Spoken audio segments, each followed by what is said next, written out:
You are listening to an episode of Megan is Not a Parent, but today's episode is brought to you by Positive Parenting ClassPass. Positive Parenting ClassPass are 6 simple positive parenting classes to kickstart your positive parenting journey. You can start today at bekindcoaching.com/ClassPass. In today's episode, we will be wrapping up our 8 series deep dive into the qualities of attachment theory. This is going to be the end cap of this series that we've been building on. So I invite you to get cozy, grab your notebook, and let's dig in.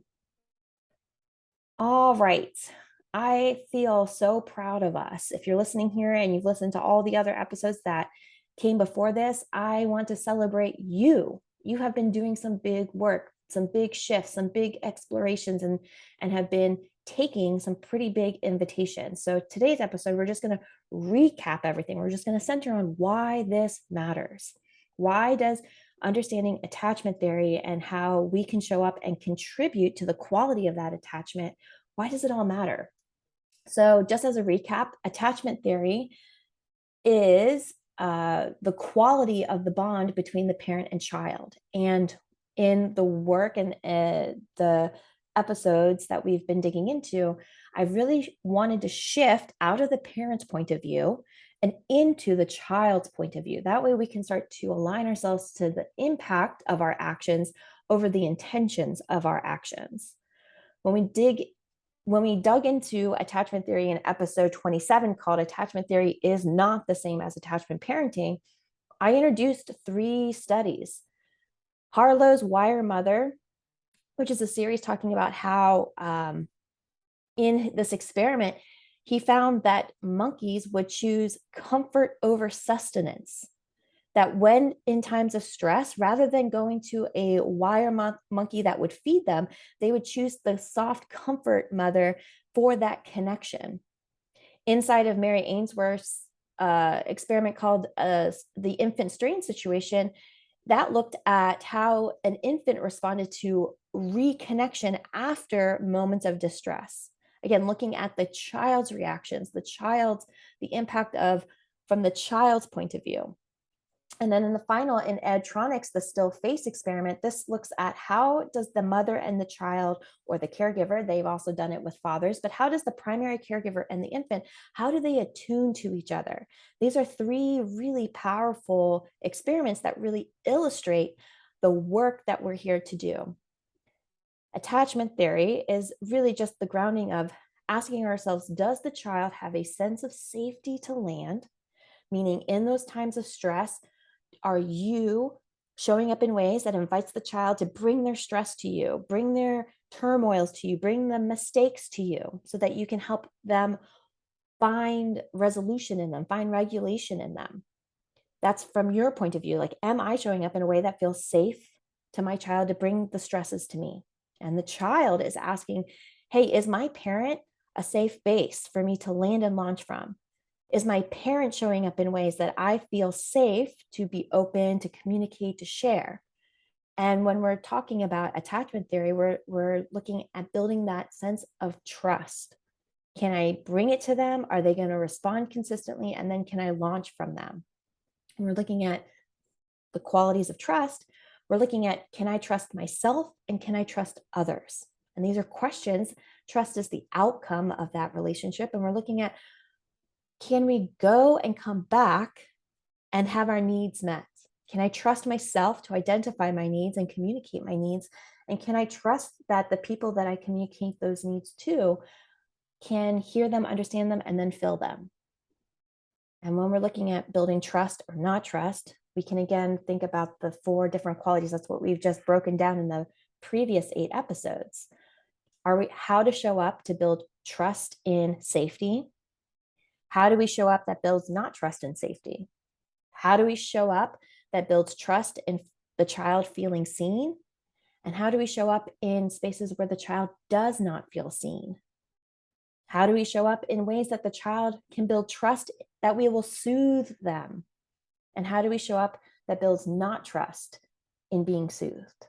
And finally, the outcome is building trust and security versus not trust and security. Again, this whole series is based on the balance between the child expressing their needs, the parent observing and interpreting those needs, and then shifting into action to take care and work through those needs.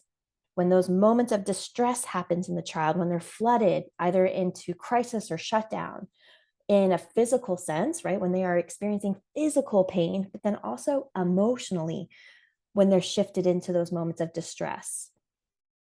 And how the parent, the caregiver, the adult who's in charge of tending to them, how attuned are they to understanding, observing, and interpreting those signs correctly? So when we're in a state of stress or dysregulation, this is where the child is expressing a need and the caregiver, for whatever reason, there's many reasons why this gets misinterpreted, but they don't know. They're confused, they're overwhelmed, and they may be saying things like, come on, you can't be hungry, or you just took a nap, or, what's going on? Where the child stress has now shifted the adult into a state of distress. And then that cycle over and over again, where the child has a need, the child communicates the need, the parent misinterprets and doesn't fill the need, and then that need does not get met. So then the child starts to build that sense of not trust. And when we're speaking about finding states of harmony or regulation, we're starting to think about how can the adult, you listening here, stay regulated, stay curious, stay calm, stay open to find and meet the child's need. So when the child is in that state of distress, we're able to stay regulated ourselves, calming ourselves, finding the space to be curious, asking questions so that we can stay committed to filling that need, that physical need and that emotional need. So this is these cycles of trust that get built. So the baby has a need, the child communicates the need, the parent interprets and fills the need. And then the outcome of that, the natural consequence of that, is that trust is formed. The child can trust that their needs are accurate, and they can trust that they can communicate those needs accurately. So as a recap, this episode, again, is building on the past episodes, and you can go back episode 5.28 to 5.35, going through those qualities. And inside of those episodes, we've been really looking at the qualities of the caregiving. How can we show up to have this consequence of trust or not trust? And that leads me down here to the why. Why does this all matter? Why is this episode called A Secure Relationship is a Good Relationship? Well, inside of the episode talking about the differences between attachment theory and attachment parenting, we looked at how A plus B equals C, meaning A, the adult, B, the child, that combination together equals C, the relationship. And the qualities of attachment, what I'm really curious about is assessing the quality of that relationship, assessing how does the quality of caregiving, how can it be attuned, honed in, practiced, strengthened, so that we can improve that relationship. And I think this goes counter a lot of our society, where a lot of our discipline and parenting advice is gained towards or leaning towards gaining compliance, right? I hear it in the questions that get asked of me. I see it played out in media. I see it in questions that I get from teachers or other caregivers in spaces that support children. Their main question is, how do I get the kids to listen to me? How do I get them to do what I need them to do? And instead of taking this compliance lens, right? How do I get them to do it? What do I need to give them or take away to make them do what I need them to do? Instead, realigning and focusing on the relationships. As soon as we start to focus in on building a more secure relationship, instantly behavior changes. Why? Because when we feel better, we do better. And so that's the foundation of all of this work, is showing up to assess the quality of the toolbox that we inherited, assess the quality of the tools that we do in these in these moments of stress and these moments of being flooded either into shutdown or crisis. And how can we regulate ourselves so that we can co-regulate with our children? So we're thinking about attachment theory, we can really hone in on a different set of ABCs. And the ABCs of attachment is attunement, balance, and coherence. And that's what we're going to get into today. When we can strengthen our attunement, when we can focus on bringing balance, and then we can work towards being coherent, that will start to strengthen the relationship together. Where now the child can express their needs and the adult can interpret those needs, and then we can fill those needs. Because I think that that's something that we all can agree on, that is the intention. The intention of all parents is to love and care for their child so their child feels safe. And that's what the work that I do is to invite parents into that work when they start to notice gaps in their toolbox, once they start to notice, hey, I don't know what to do here, or I get so stressed out here, or we're doing the same thing over and over again, and I'm going to bed feeling like crap. Those are all signs to me to say, hey, those are like little whispers to listen to, saying, hey, it's time to take action. It's time to dig deeper. It's time to get support. It's time to open up into learning so that we can practice it. So going into those ABCs of attachment theory, we can look at attunement. Attunement is the first one. I introduced this topic of attunement inside of episode 5-6. Are you listening to your child? And attunement is the second piece of a 4-part framework by Dan Siegel called PART, P-A-R-T. It stands for presence, attunement, resonance, and trust. Again, trust is that natural consequence of how we show up to build that relationship. So attunement is the focusing of our attention on another person. And inside of this episode, we explored that we can be present with another person without attuning. Have you ever been around someone and they're listening to you and they're taking in and they're really with you? However, the things that they're saying are not landing how you want them to. So you're not getting that feeling of feeling felt or feeling heard. Like they're saying all the right things, but they're not doing all the right things. That's that experience of being present with someone without having them attuned to you. And to counter that, it's really challenging to attune to someone without being present, to attune to someone's inner world, to tune into someone else's experience. It really requires us to be present with them and present with ourselves. Attunement is what we do and how we show up in our verbal and nonverbal communication that communicates to the child that the parent can understand and share the child's feelings. It uses our senses to communicate. It uses all of our 5 senses, but then also interoception, vestibular, sensory input, and proprioceptive inputs. It just is a full body experience. It's like when you call your best friend and you're like, I got to share something with you. And they're like, oh my God, that sucks. I'm feeling you. And they're able to communicate like, hey, I get it. I see you. I hear you. And then the experience between is that you feel felt, like you get it, like they get it, like how you're communicating to them, they get you. That's having this experience of attunement, where someone is not saying, well, I told you so. Someone's not saying like, well, you shouldn't have done that. Someone's not saying, well, what are you going to do next time? They're not shifting into problem solving. They're not going into fix and rescue. They're really just honing in and just being present with you so that you're able to tune into someone else's lived experience. Being present in this series of part is our opening of our mind, being open, dropping control, focusing on not having the right answer, focusing on not being okay with whatever's going to come, not knowing the outcome. And attuning is focusing that attention. We've opened our mind. Now we're focused the attention onto another. We're going to dig deep into part in a future episode, but really attunement is this practice of just really honing in and just understanding like, hey, I see you, I hear you. So that the other person, namely your child, feels like you get them. The B of the ABCs of attachment talks about balance. Inside of his book, Parenting from the Inside Out, Dan Siegel writes, your children attain balance of their body, emotional, and states of mind through attunement with you. When you're able to attune to your child's experience, be it a failed test, be it a failed relationship, be it a failed friendship, be it a success, a win, something they want to share with you.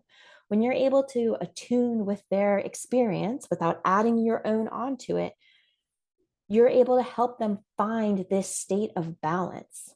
And we can think about balance of like a balance beam, finding our balance, a wibble wobble on the balance beam. We can think about balance from practicing being kind and firm. The state of balance doesn't mean always equal, it means always adjusting. And this brings up the question of regulation for me, thinking about how we are able to manage our own internal thermostats, if you will, so that we can adjust the temperature based on the circumstances, so that we are able to help the person who's in front of us co-regulate. We can co-regulate with them. Co-regulation, as a reminder, is this process where the child brings their stress to you and you are able to stay calm, cool, collected. You're able to share with them ways and techniques and methods, and you're able to communicate. I see you, I hear you, I get you, and let's calm down so that the child can enter back into their states of calm. I like to think about it as if they're coming to you in their shutdown, you're able to kick on the heat so that you can connect them and get them motivated through connection, not through extrinsic motivation, but through just this connection of, okay, what are we going to do next? How can I help support you? Hey, I'm here for you. Is there anything you need from me? Ways to like turn up the heat, get them moving. Or when they're in states of crisis, when they're on fire, when they're upset, you're able to help cool them down and you're really able to help soothe them and soothe that distress. Again, finding that state of balance, of equilibrium in ourselves and in them. And the last C of the ABCs of attachment is coherence. And coherence, whenever I think about coherence, I always think about the college days when I would go and I would have a little bit too much to drink. And what I was saying was incoherent, right? When someone was trying to ask me things and I would answer them and it didn't make any sense, or vice versa, when I was asking a friend and they were incoherent and the things that they were saying were not making sense. Coherence is the opposite of that. It's making sense of those situations. It's going through these moments that dysregulate us, either into extreme happiness and manic, in this manic sense of just like overwhelm, excitement, can't even take it all in.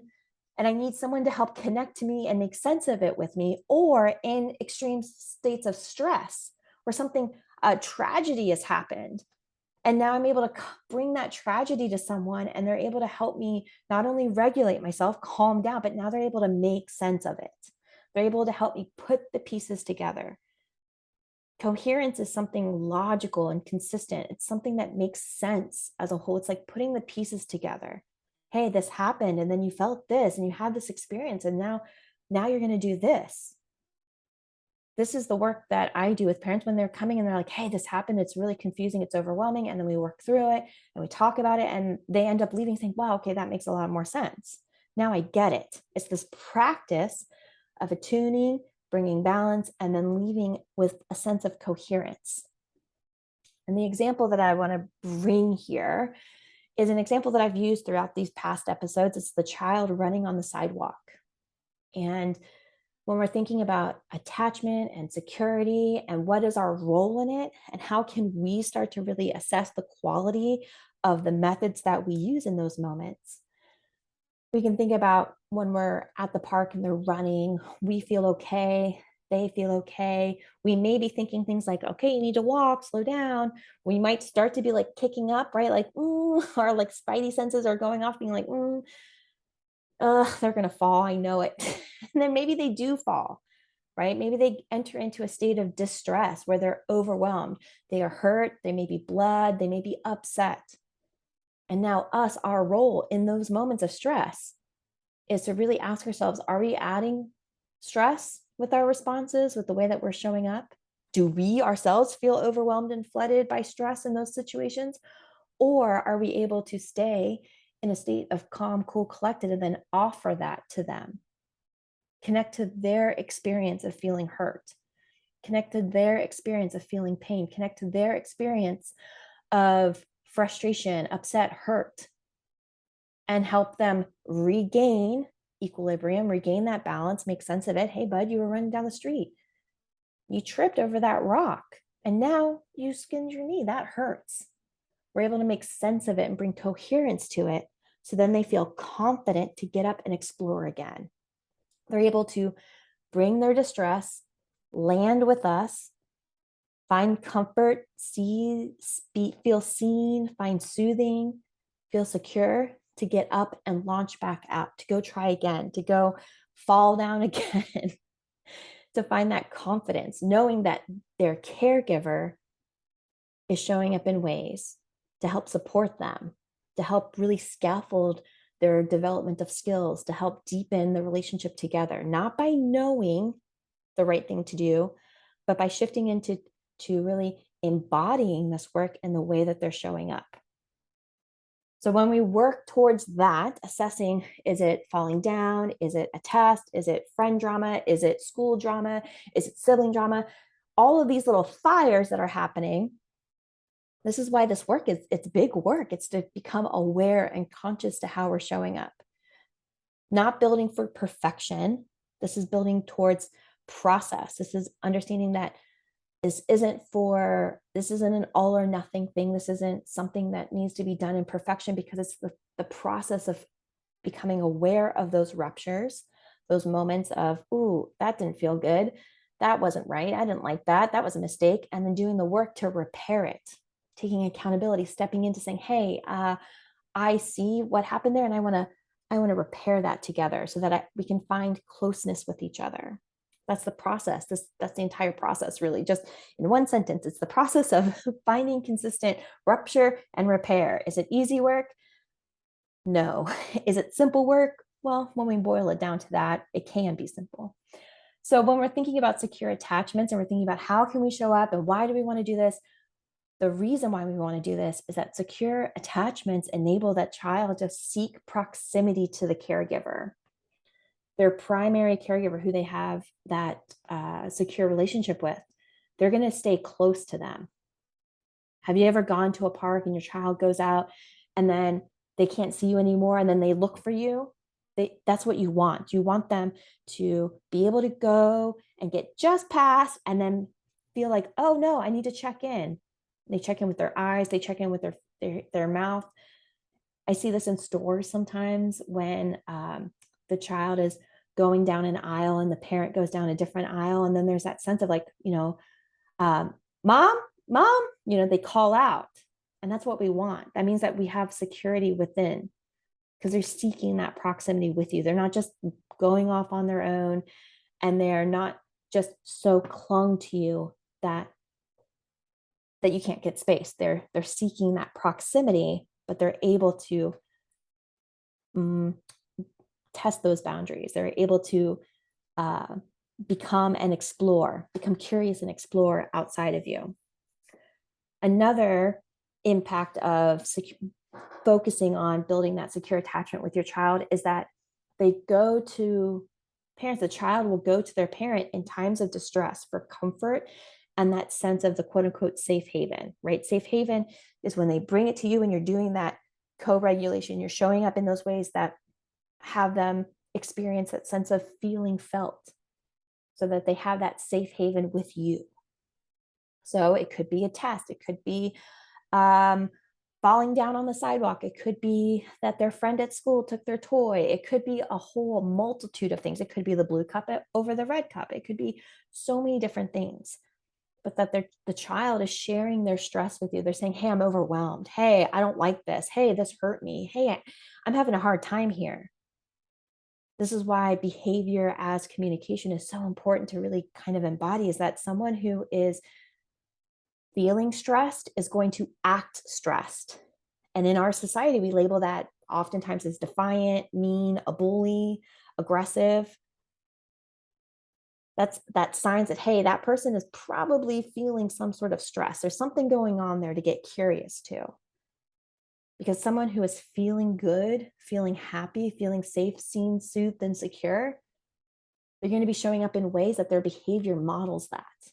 I even think about that within myself. The times where I'm feeling stressed, I get snippy, I get loud, I get uh, mean sometimes. I can be quick to anger.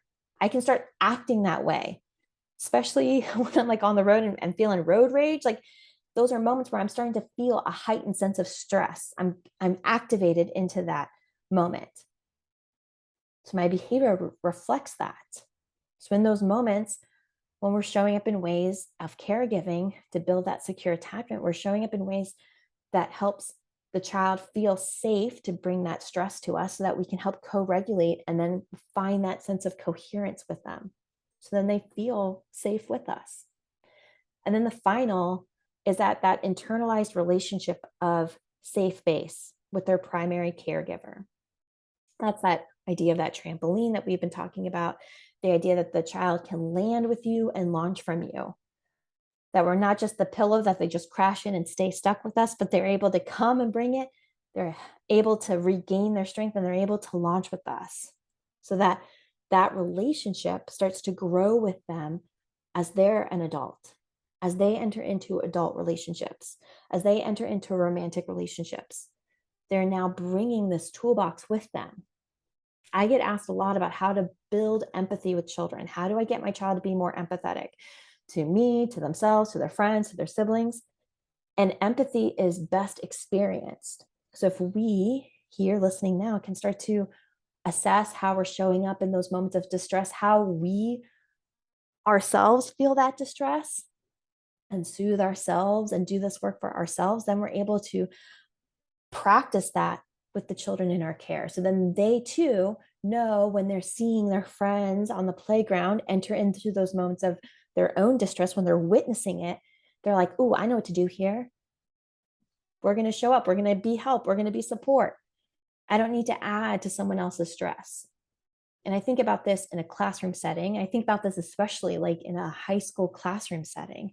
Imagine having your child have a toolbox of empathy, compassion, being able to show up in ways that help others feel safe, seen, soothed, and secure, able to stand in their boundaries, able to find safety and security in you so that when their friends are doing things or they're being exposed to things, they're able to come back and not feel like they have to censor their experience around you.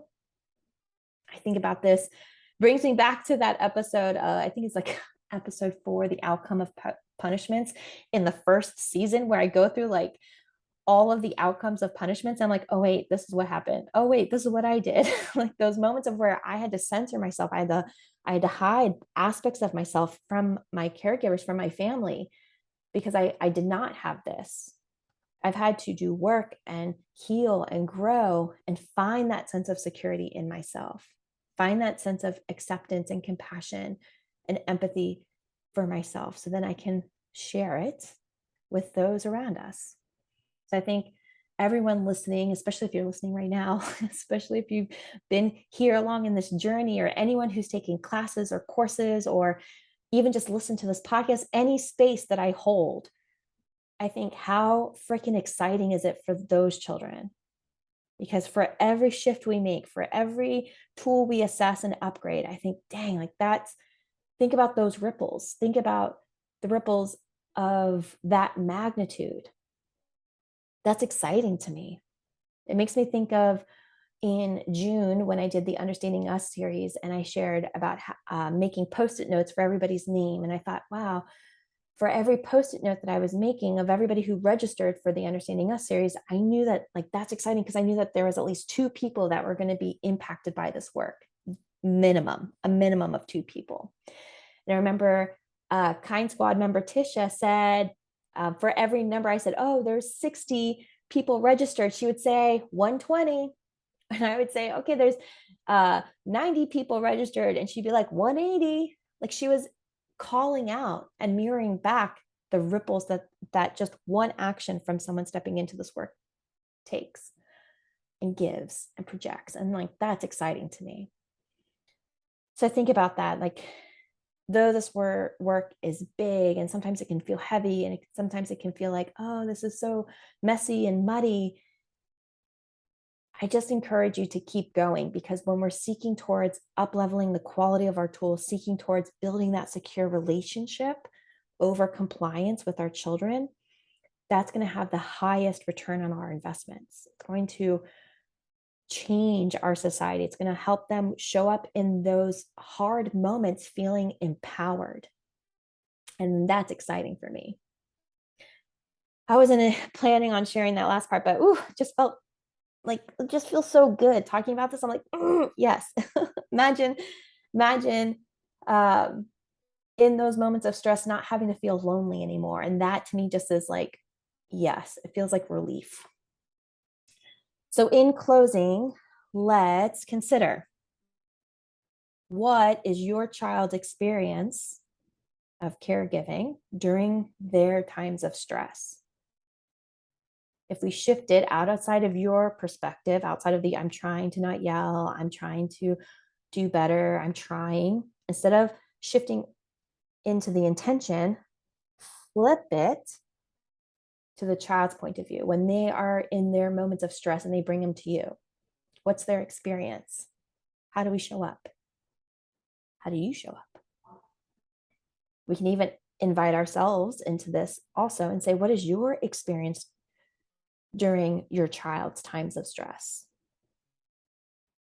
What is your experience in your own times of stress? These are spaces to explore and invitations to take. Allows us to call out those blind spots, allows us to call into those gaps and say, ooh, all right, maybe I need to adjust my thermostat. Maybe I need to adjust my toolbox to help me adjust my thermostat. Another thing I invite you to do is to show your work. Now, if you've taken notes, I always encourage it. Actually, on today's episode at the very beginning, I asked members to share their tips, and I'm going to call out Shannon. Shannon said, my tips is to take notes. I waited so long to take notes, but they're so valuable. It organizes my swirling brain. Yes, absolutely. So if you've taken your notes, I love to know it. I love to know the impact of this work. I love to get DMs saying, hey, this is what I did from that episode, or hey, this is what I'm doing to take action on the work that I learned from you. I love to hear it. I also love to hear it as a review on Apple Podcasts. I also love to hear it and see it shown on social media with a tag so that I can see it. It gets delivered right to me that way. And then I also love to see and read your thoughts inside our dedicated posts, inside of our Facebook community, Positive Parenting with Megan Ford. All the ways to share, and I love to hear them all. I want to thank you for tuning in and staying to the end. My mission in life is to help support parents in feeling supported and empowered in doing this work. I understand the weight. I understand the gravity of it. I understand the magnitude of it. And I also understand the impact of it and the possibility of growth in it. This podcast, my Facebook community, and all of my programs help parents work through the phases of awareness, education, and practice. If you are ready to take the next step, if you're ready to dig in, I encourage you to check out the Connections class inside of Positive Parenting ClassPass called Emotional Validation. This class will help you balance your parenting toolbox by helping you connect with your child in a way that helps them feel safe, seen, and heard. That's exactly what we were talking about today. To get started today, you can visit bekindcoaching.com/ClassPass. Friends, I'm thankful that you're here, and I cannot wait to see you next week. Bye, friends.